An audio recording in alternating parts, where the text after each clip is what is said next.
Every year, they gave my sister surprise trips and told me, we're just doing what we can afford. So I stayed quiet. Until I bought a beach apartment with a signing bonus they never knew about. When I posted it, my mom texted, seriously? This feels personal. My name is Sarah, and I'm 28 years old.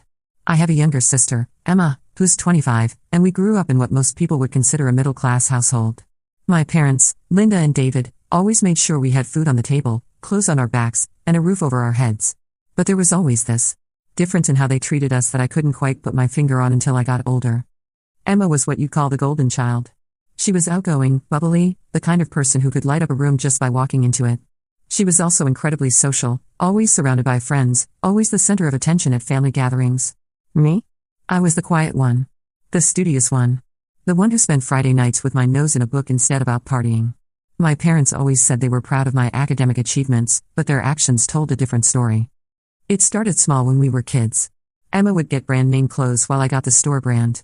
Emma would get the latest phone while I got her hand-me-down. When I asked about it, my parents would always say the same thing, Sarah, you know we have to be careful with money. We're just doing what we can afford. I accepted it because Emma was younger, and I figured maybe they were just being practical. But then high school rolled around, and the pattern became impossible to ignore. For Emma's 16th birthday, my parents threw her a massive party. They rented out the community center, hired a DJ, bought decorations, and invited half the school. It must have cost them thousands of dollars. For my 16th birthday the year before? We went to dinner at Applebee's and I got a $50 gift card to Barnes & Noble. When I asked why the difference, my mom looked at me with this almost pitying expression and said, Sarah, honey, you know Emma is more social. She needs these experiences. You're happy with your books, right? I nodded and smiled because what else was I supposed to do? Make a scene? Demand equal treatment like some spoiled brat? No, I internalized it. I told myself that maybe they were right. Maybe I was just different, and different meant getting different things. The real kicker came during our college years. Emma decided she wanted to go to State University, about 3 hours away from home. It wasn't a particularly prestigious school, but it had a good social scene and a decent business program. My parents not only paid her full tuition but also gave her a generous monthly allowance for expenses. They set her up in a nice apartment near campus and made sure she never wanted for anything. Meanwhile, I had busted my ass to get into Columbia University in New York. Full academic scholarship, too, something my parents briefly mentioned at dinner one night before the conversation moved on to Emma's sorority rush. When I needed money for textbooks, living expenses, or even just food, I was told to get a part-time job. It'll be good for you, Sarah, my dad said. Character building. Emma's got enough on her plate with her studies. Emma's studies, by the way, consisted of a business major with a 2.8 GPA and a social calendar that would make a Kardashian jealous. But sure, Dad. Character building. I worked 3 jobs through college.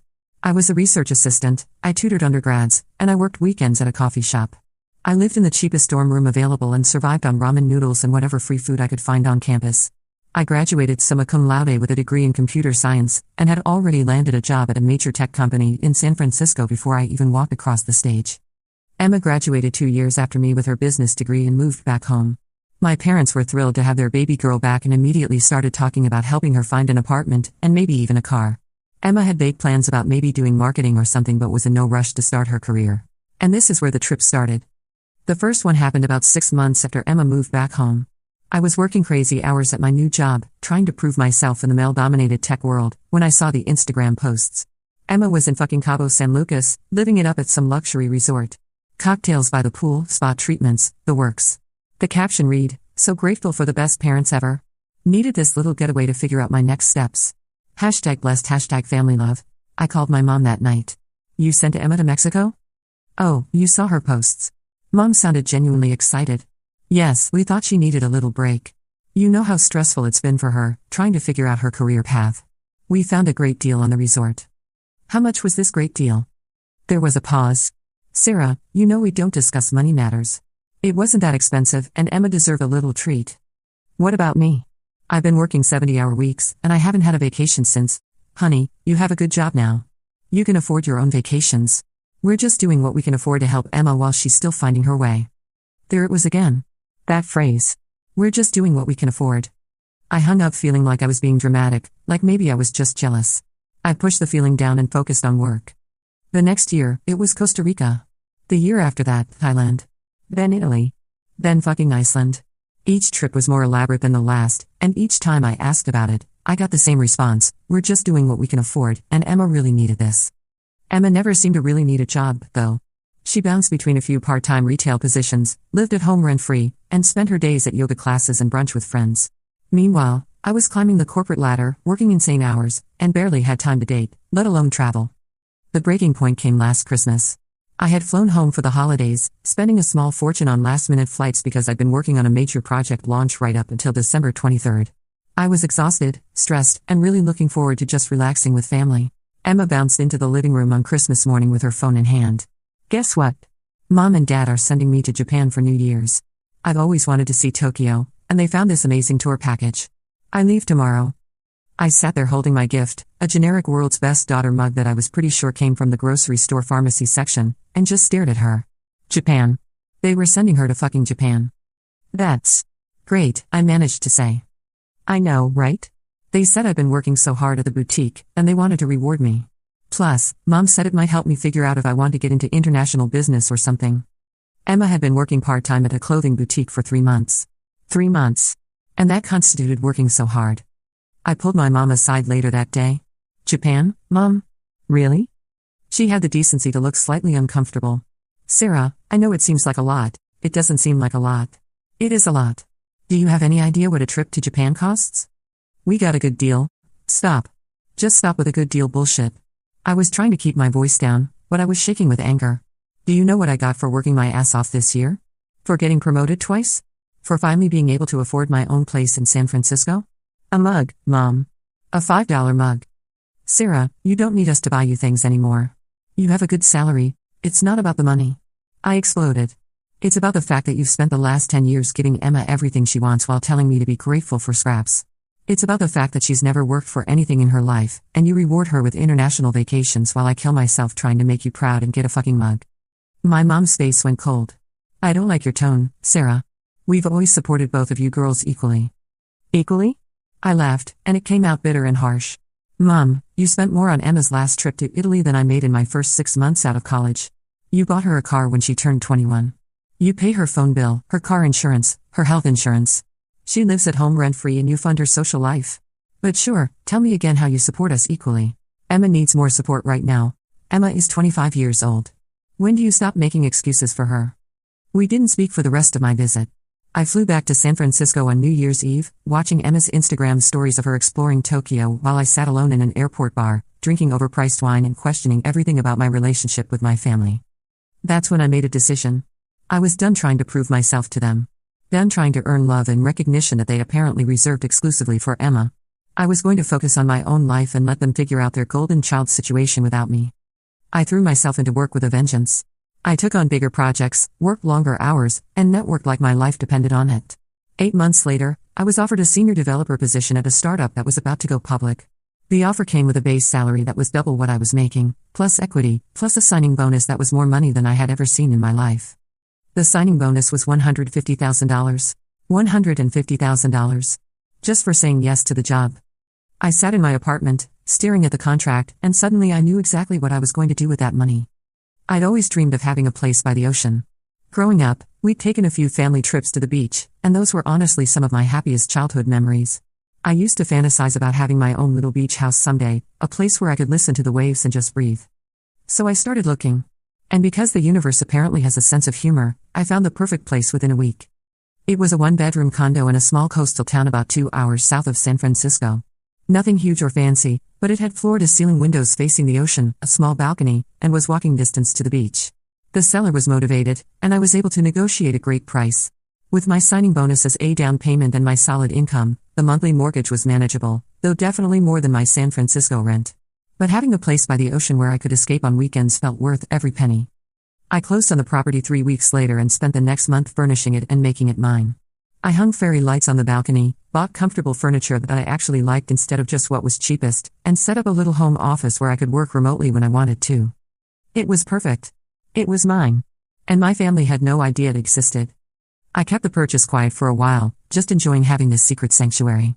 I'd drive down on weekends, work from the beach, and feel more relaxed than I had in years. I wasn't hiding it maliciously, I just wasn't volunteering information to people who had never shown much interest in my life anyway. But Emma's latest Instagram post changed that. She was in fucking Bali. Bali? The photos were straight out of a travel magazine: infinity pools, temple tours, some kind of luxury resort that probably costs more per night than most people make in a week. The caption was the usual: so grateful for my amazing parents who always support my dreams. This trip is exactly what I needed to get inspired for my new business venture. #blessed, #Bali, #grateful, #living my best life. New business venture. Emma had been talking about starting a lifestyle blog for approximately 2 years, and the closest she'd come to making it happen was buying a ring light and taking pictures of her smoothie bowls. I stared at those photos for probably 10 minutes, feeling all the old resentment bubble up again. Here I was, busting my ass in the tech industry, and my parents were funding Emma's extended gap year tour of the world while she found herself. That's when I decided it was time to share my own little announcement. I spent the weekend at the beach house, taking photos. Nothing too over the top, just some nice shots of the view from my balcony, the sunset over the ocean, my coffee cup on the little table I'd set up by the window. I put together a simple Instagram post with multiple photos and wrote, "Just wanted to share some exciting news, I bought my first property. This little beach condo is my new weekend retreat, and I'm so grateful that my hard work has allowed me to have this peaceful space by the ocean. There's nothing quite like the sound of waves to clear your head after a long week.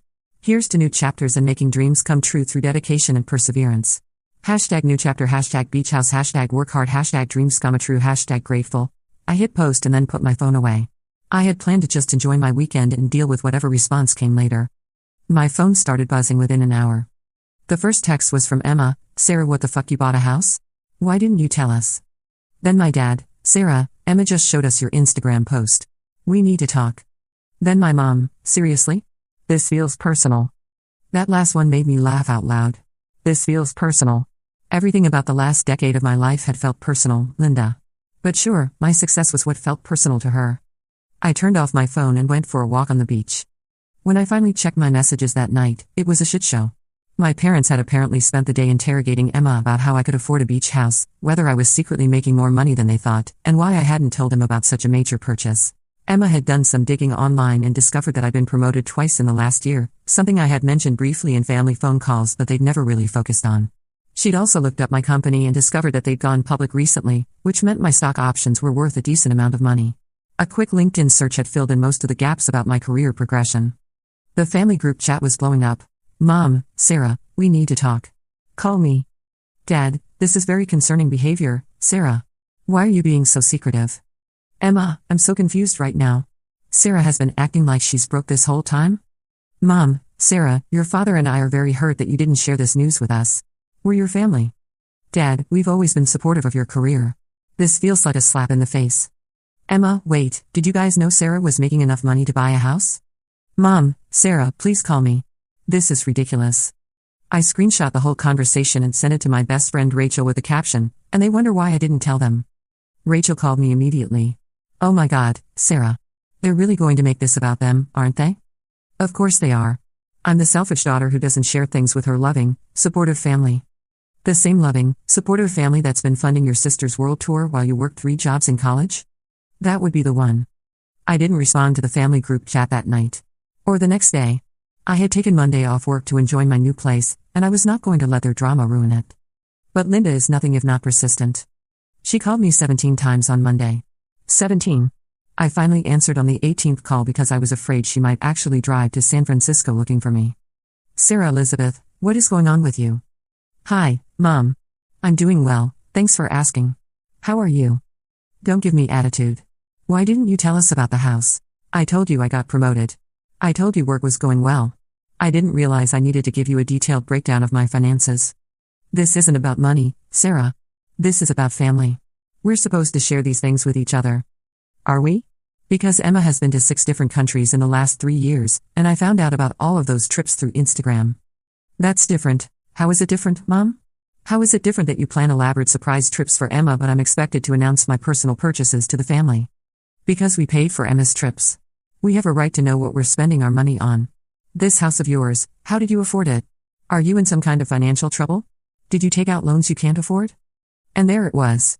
She couldn't even conceive of the possibility that I might have actually earned enough money to afford something nice. It had to be some kind of financial irresponsibility on my part. "No, Mom. I'm not in financial trouble. I got a significant signing bonus when I changed jobs, and I used it as a down payment. The mortgage is well within my means." Silence on the other end. "How significant?" "I'm not discussing my salary with you, Mom." Sarah, we're your parents. If you're doing well, we should know about it. We worry about you. You worry about me? Really? When was the last time you asked how I was doing? And I mean really asked, not just housework in passing during a phone call that's really about Emma? That's not fair, isn't it? Mom, do you know what I do at work? Do you know what my job title is? Do you know that I've been promoted twice in the last year? Do you know that my company went public and that I'm actually doing pretty well for myself? More silence. I thought your job was computers. My job is computers, Mom. I'm a senior software developer at a tech startup that just went public. I make good money. I work hard for it, and I'm proud of what I've accomplished. Well, we're proud of you too, honey. Are you? Because it's never felt that way. It's felt like you're proud of Emma for existing and occasionally showing up to part-time jobs, while I'm just expected to figure everything out on my own. Sarah, that's not true. We've always supported both of you girls. Mom, stop. Just stop saying that. You and I both know it's not true. I hung up. The family drama continued for the rest of the week. Emma called me crying, saying she felt terrible that I thought our parents loved her more. Dad left me a voicemail about family values and respect for parents. Mom texted me daily with various guilt trips about how hurt and confused she was. The extended family got involved too, because apparently my personal real estate decisions were now everyone's business. My Aunt Carol called me to say she'd heard from my mother that I was going through something and wanted to make sure I was okay. My cousin Jake, who I hadn't spoken to in 2 years, suddenly slid into my Instagram DMs asking about my sick beach pad and whether I wanted to hang out sometime. Even my grandmother got pulled into the drama. At 87 years old, she somehow managed to figure out Instagram just to look at my posts, then called my mother to ask why everyone was so upset about Sarah having a nice house. In my day, she apparently told my mom, we were proud when our children did well for themselves. When my mom relayed this conversation to me, she seemed baffled by the concept. The most ridiculous part was that my parents started treating my success like some kind of personal attack on their parenting. My dad actually said, during one particularly heated phone call, we raised you better than this, Sarah. Since when do you make major life decisions without consulting your family? Since I became a financially independent adult? I replied. Dad, I'm 28 years old. I have a career, I pay my own bills, I haven't asked you for money since college. At what point am I allowed to make my own choices? That's not the point. Then what is the point? Because from where I'm sitting, it looks like you're upset that I succeeded without needing your help. The conversation ended with him hanging up on me. Meanwhile, Emma was having her own crisis. She called me Tuesday night, completely panicked. Sarah, I think I fucked up, she said without preamble. What happened? I was talking to Mom about everything that's been going on, and I mentioned that maybe they had been treating us differently. Not in a bad way. She added quickly. Just, acknowledging that maybe they did help me more than they helped you. Okay? Mom completely lost it. She started crying and saying I was ungrateful, that they'd sacrificed so much for both of us, that she couldn't believe both her daughters were turning against her. Then she said maybe they should have just saved all the money they spent on my trips and let me figure things out on my own like you did. I felt a familiar stab of irritation. Even in the middle of a crisis, my mother couldn't acknowledge my accomplishments without making it sound like some kind of character flaw. What did you say to that? I asked. I panicked. I told her I was grateful for everything they'd done, that I didn't mean it like that I was just trying to understand your perspective. But Sarah, she was so upset. She kept saying that she tried so hard to be a good mother and now both of us were making her feel like she'd failed. And there it was, the guilt trip that had controlled both Emma and me our entire lives. Our mother's feelings were always the most important thing in the room. Her comfort, her happiness, her sense of being appreciated always came before anything else. Emma, I said carefully, do you think it's possible that Mom gets upset when we try to have honest conversations about our family because she doesn't want to acknowledge that maybe some things weren't handled perfectly? I don't know. Maybe? God, Sarah, this is so confusing. I never thought about this stuff before, and now I can't stop thinking about it. What kind of stuff? Like, okay, remember when I got my first job at that boutique?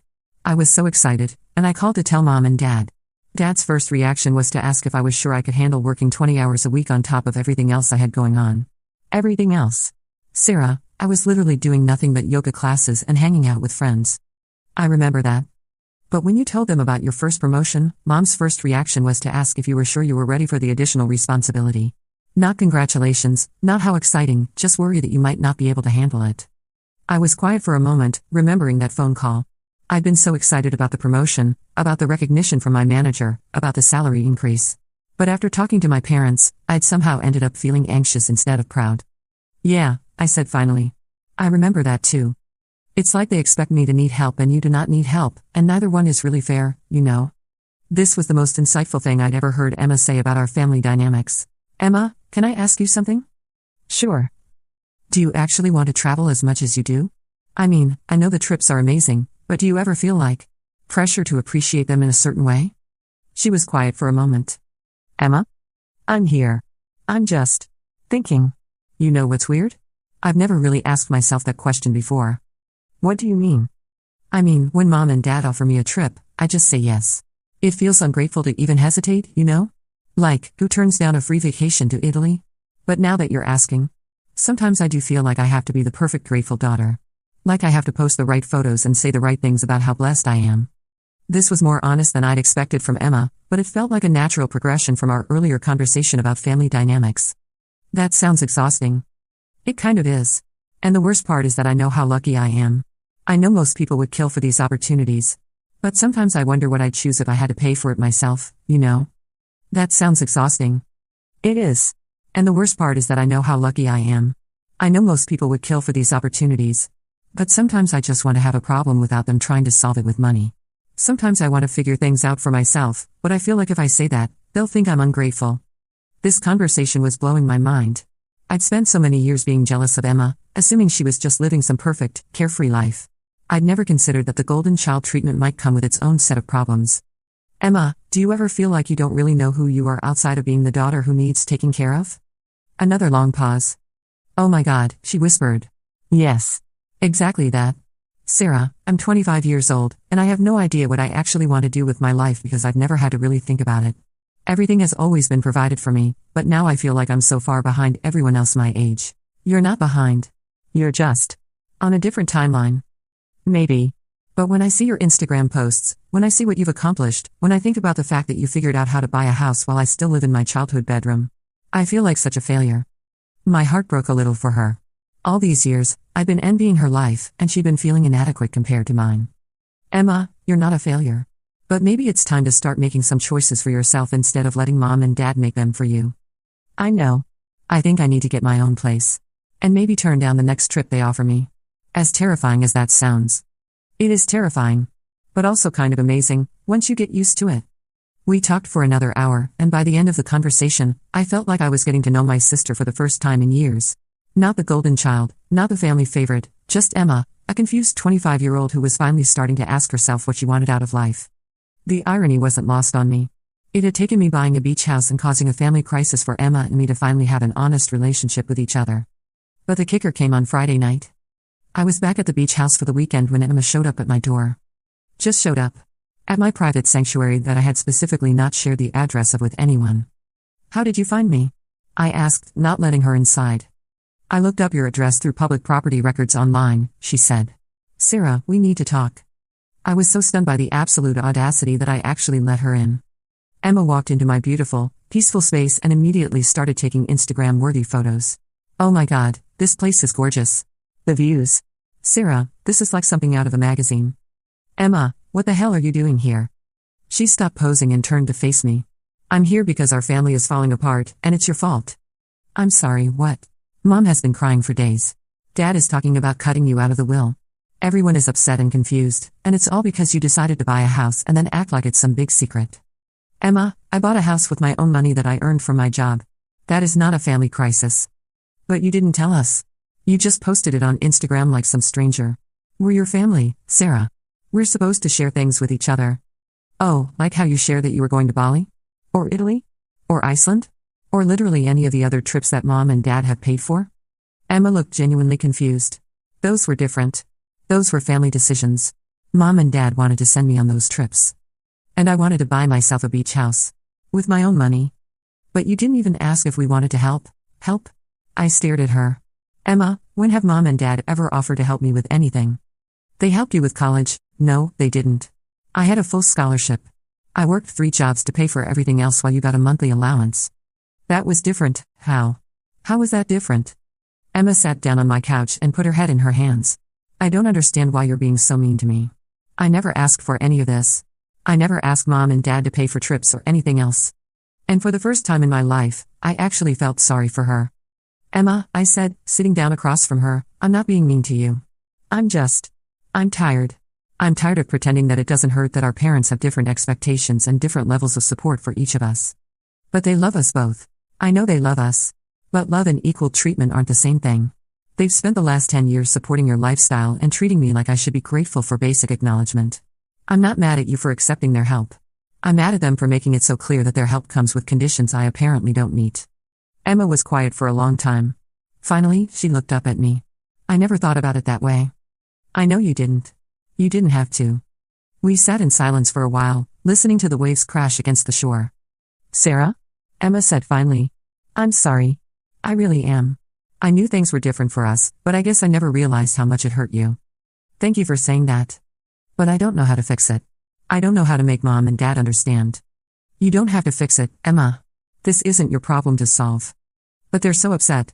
They're upset because for the first time in my adult life, I did something significant without asking for their approval or involvement.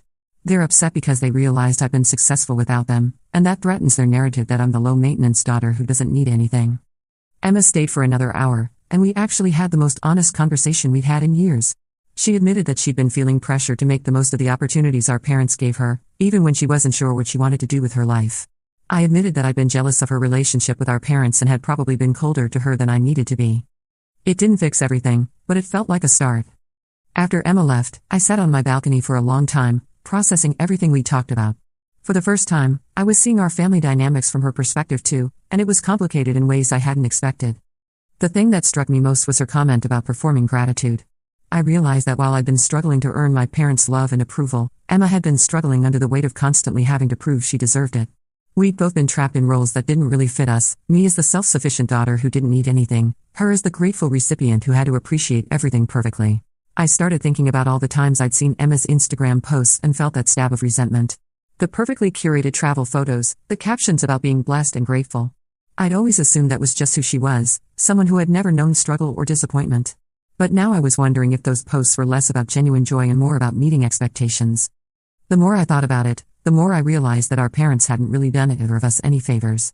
They'd made me hyper-independent to the point where I felt guilty asking for help with anything, and they'd made Emma so dependent that she didn't trust her own ability to figure things out. But the difference was that I'd been forced to develop real skills, real confidence, real resilience. Emma was just starting that journey at 25, and I could see how scary that must be for her. I made a decision that night. I was done letting my parents' reaction dictate how I felt about my accomplishments. I had worked my ass off to get where I was, and I deserved to be proud of myself, with or without their approval. But I also decided I wanted to be the kind of sister who could support Emma as she figured out her own path, even if it looked different from mine. I posted another Instagram story that night. Just a simple photo of my morning coffee on the balcony with the caption, Sunday morning gratitude. Sometimes the best family is the one you build for yourself, including the family of dreams you make come true. But I also sent Emma a text, hey, I know we talked about a lot yesterday. Just wanted you to know that I'm proud of you for starting to ask yourself what you want. That takes courage, and you have more of it than you think. She texted back immediately, thank you. That means more than you know. My mom texted me within an hour, this is getting ridiculous, Sarah. You're acting like a child. I screenshotted and sent it to Rachel with a caption, the woman who has funded her 25-year-old daughter's gap year tour of the world is calling me childish. Rachel texted back, I'm dead. But also, good for you. You deserve that beach house and every bit of happiness it brings you. She was right. I did deserve it. The family drama has continued, of course. My parents are still hurt and confused.